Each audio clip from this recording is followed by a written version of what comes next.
મારું નામ ખુશાલી છે. ધોરણ 7 માં અભ્યાસ કરું છું. चमक उठी सन 57 में वह तलवार पुरानी थी, खूब लड़ी वो मर्दानी वो झांसी वाली झलकारी थी. એક મહિલા જેમને બહાદુરી અને વફાદારી ઇતિહાસમાં સ્થાન ન મળ્યું, પરંતુ સામાન્ય લોકોના હૃદયમાં સ્થાન આપ્યું. આજે હું તમને એક એવી વીરાંગનાની વાત કહીશ જે સમયમાં દીકરીઓને સાપનો ભાર માનવામાં આવતો હતો. તે સમયમાં ઝલકારીબાએ ભારત ઇતિહાસ રચી નાખ્યો હતો. જેમના સાહસ, શૌર્ય અને સમર્પણથી જ ભારત ઇતિહાસના પાના સુરભિત બની ગયા હોય તેવા એક વીરાંગના એટલે કે ઝલકારીબાઈ. ઝલકારીબાઈનો જન્મ ઝાંસીના થોડા અંતરે આવેલા ભુજલા ગામમાં એક સામાન્ય કોરી પરિવારમાં થયો હતો. ઝલકારીબાઈના માતાનું નામ ધન્યાબાઈ અને પિતાનું નામ મૂળચંદ હતું.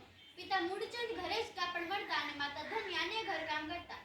ઝલકારીબાઈ તેમના માતા પિતાના એકમાત્ર સંતાન હતા. બહાદુરી, એકતા, કાપડ, મહિલા બતાવતા અંગ્રેજોને રાતોરાત ભારત છૂટીને જવું પડે. બસ આટલું જ કહીશ. જય ભીમ.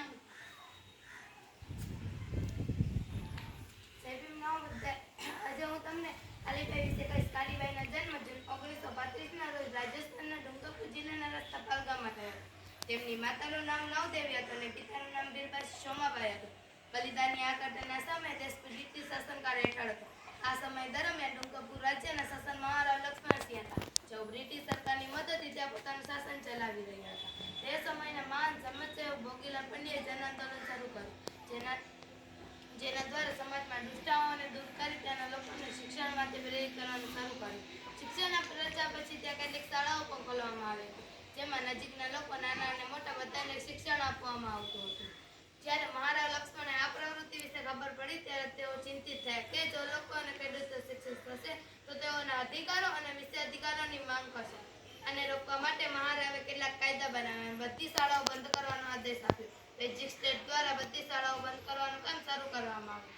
આ કાર્ય પૂર્ણ કરવા માટે પોલીસની અને સેનાની પણ મદદ લેવામાં આવી. જય ભીમ.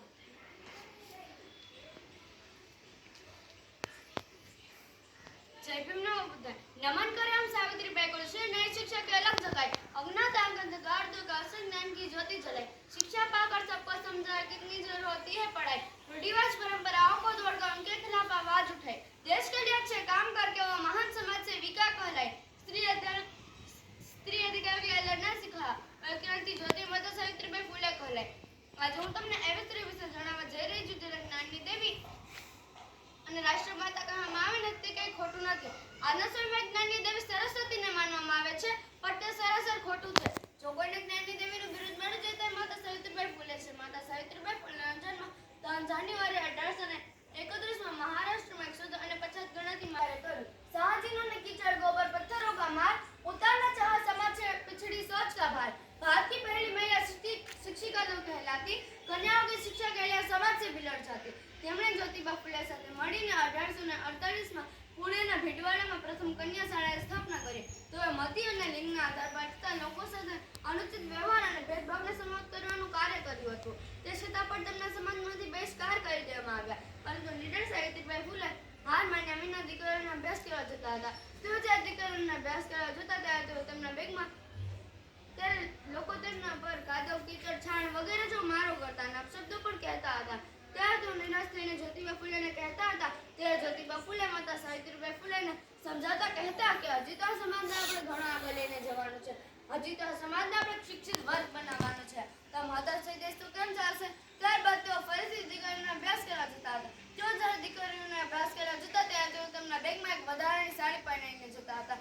ત્યાં જઈને ખરાબ થયેલી સાડી ધોઈ સૂકવી સાડી પહેરી દીકરીઓને અભ્યાસ કરાવતા હતા. कब तक ये चूल्हे चौके में बसे रहोगे? अब तो थोड़ा आगे बढ़ो, शिक्षित बनो और संघर्ष करो. એ સમયમાં જે કાર્ય કોઈ ન કરી શકે માતા સાવિત્રીબાઈ ફૂલે કરી બતાવ્યું અને ભારતના પ્રથમ મહિલા શિક્ષિકા બન્યા. બસ એટલું જ કહીશ. જય ભીમ. ન બુદ્ધ.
જયભીમ નવગુપ્ત. આજે હું તમને કહેવા માંગુ છું જણાવી છું કે બાપ સાહેબ જેવા સંગઠન અને બહુજન સમાજ માટે સ્થાપના કરી. જેવા માનીઓ કાશીરામ સાહેબનો જન્મ 15 માર્ચ 1935 રોજ પંજાબના રબરાપુર ગામમાં થયો હતો. તેમનું મૃત્યુ 9 ઓક્ટોબર 2006 નવી દિલ્હીમાં થયો હતો. તેઓ ભારતીય રાજનીતિક અને સમાજસુરક્ષ હતા. તેઓ દલિતો, પછાતો અને લઘુમતીઓના રાજકીયકરણ માટે આજીવન સંઘર્ષ કર્યો. તેઓ ગીતાજી બંધાઈ ઉત્તર પ્રદેશની ધજાએ ફરકાવી ગયા. ત્યાંના માણસો ચોંકી ગયા અને જોયું કે દલિત અને સામાન્ય માણસ પોતાના બળ ઉપર કેટલું કરી શકે છે. ડોક્ટર બાબાસાહેબ આંબેડકર કહીને ગયા છે કે જે સમાજનો ઇતિહાસ નહીં હોય તે કદી પણ શાસન કરી શકશે નહીં. કારણ કે ઇતિહાસથી પ્રેરણા મળે છે, પ્રેરણાથી જાગૃતિ મળે છે, જાગૃતિથી સોચ મળે છે, સોચથી તાકાત મળે છે અને તાકાતથી શક્તિ બને છે. ડોક્ટર બાબાસાહેબ આંબેડકરના કામ માટે માનનીય કાશીરામ સાહેબે પોતાની DRDOની વૈજ્ઞાનિક તરીકે નોકરીમાંથી રાજીનામું આપી બાપ સાહેબની સ્થાપના કરી. જેમાં DK ખાપર સાહેબ, દીના બાળક સાહેબ અને માનનીય કાશીરામ સાહેબે કામ કર્યું. સૂર્ય મારીને ઊભો કરવામાં આવે છે. આ સમાજ પણ એ છે જેને આપણે ઊભી કરવાની છે. આ મારું છેલ્લું અને આખરી વાક્ય. જે જવાનીમાં ચમચાની લત લાગી જાય છે અને આખરી ઉંમરે દલાલીમાં નીકળી જાય છે. જય ભીમ.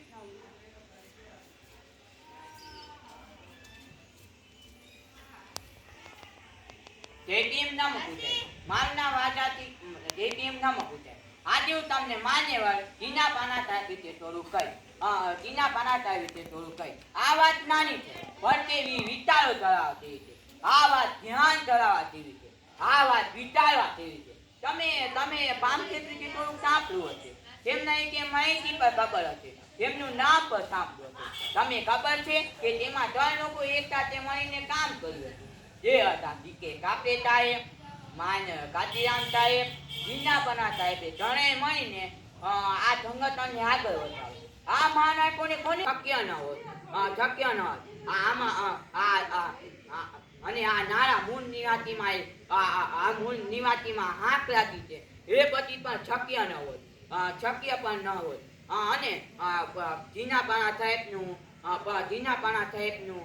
ઓગસ્ટ 2006 માં ઉના મહારાજ્યમાં તેમને પરિનિર્વાણ પામ્યા. દીનાપના સાહેબ અને DK કાપરે સાહેબ અને કાશીરામ સાહેબનો જીવન સુધી સાથ રહ્યો હતો. દીનાપના સાહેબને છક વંદન. જય ભીમ નમો પૂજાય. જય ભીમ નવોદય. મારું નામ જયદીપ છે. હું ધોરણ 8 માં અભ્યાસ કરું છું. આજે હું તમને રજત વેમુલા વિશે કહીશ. રજત વેમુલાનો જન્મ 30 જાન્યુઆરી 1990 હૈદરાબાદ તેલંગાણામાં થયો હતો. તેમનું મૃત્યુ 17 જાન્યુઆરી 2000 થયું. હૈદરાબાદ સેન્ટ્રલ યુનિવર્સિટીના સમાજશાસ્ત્ર ઉપરાંત PhD કરતા ક્રાંતિકારી વિચાર ધરાવતા અને જાતિવાદી વ્યવસ્થાનો વિરોધ કરતા વિદ્યાર્થી રજત વેમુલા અને તેમના 4 સાથીઓ